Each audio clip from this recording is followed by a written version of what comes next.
Marie Kondo has become a household name because of her Netflix show and her books about tidying. In this video she talks about her inspiration and techniques for clearing up space in 4 parts. I was born and raised in Japan, and I was brought up in the Kondo ward, a small ward in Tokyo. Since I was a little kid, I loved organizing. When I was 5, I started reading magazines that had to do with homes and organizing. My mom was a homemaker, and she looked so happy doing things around the house. My mom loved doing chores, but she wasn't necessarily perfect at it. My home wasn't that disorganized, but it wasn't super neat either.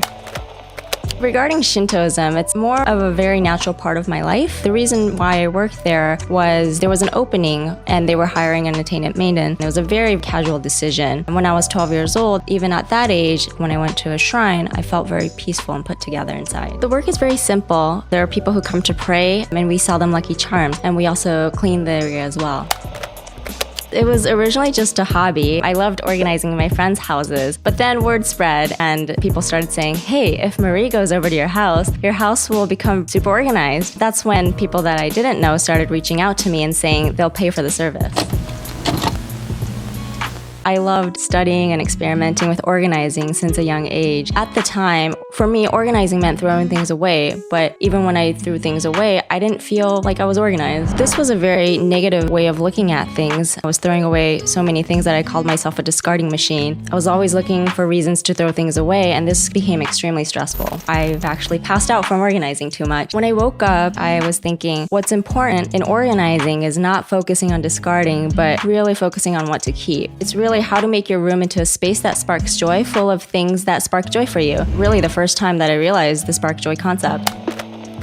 Showing appreciation for things, becoming a consultant at 19, this was something that I already did. You can either say it out loud or in your head. What's important is to really feel that appreciation. When you're discarding something or when you're throwing something away, it's pretty common to feel guilt. But it's really important to feel that guilt, and by saying thank you, it becomes easy to throw away.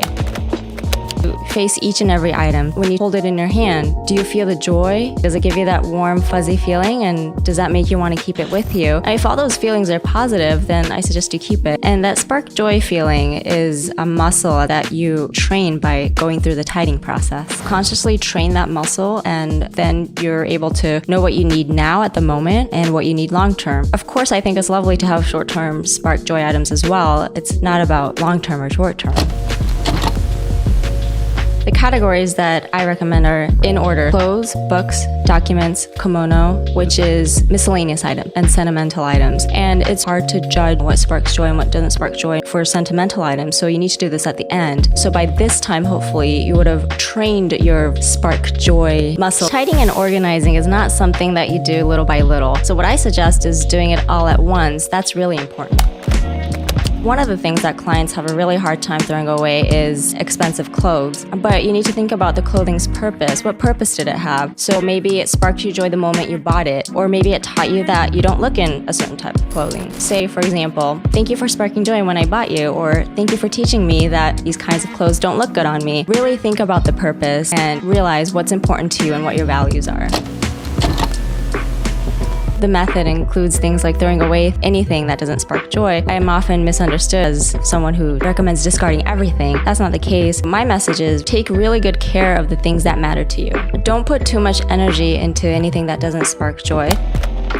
Organization and tidying is not just for practical purposes. You really need to make your values clear. That's my goal with organizing. So think about, what values do I think are important? This is an example of one of my clients. She got a new job in something that she really wanted to work for. Other examples include people who built their own businesses or re-examined their relationships and kept only those who were really important in their lives. The end goal is to clarify what your values are. So what's important to you? There were people who, after they finished organizing and tidying, they were able to re-examine what they wanted in life.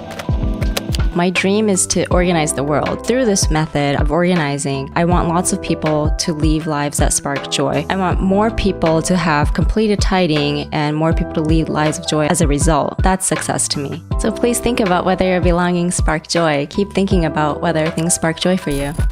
Subscribe for more.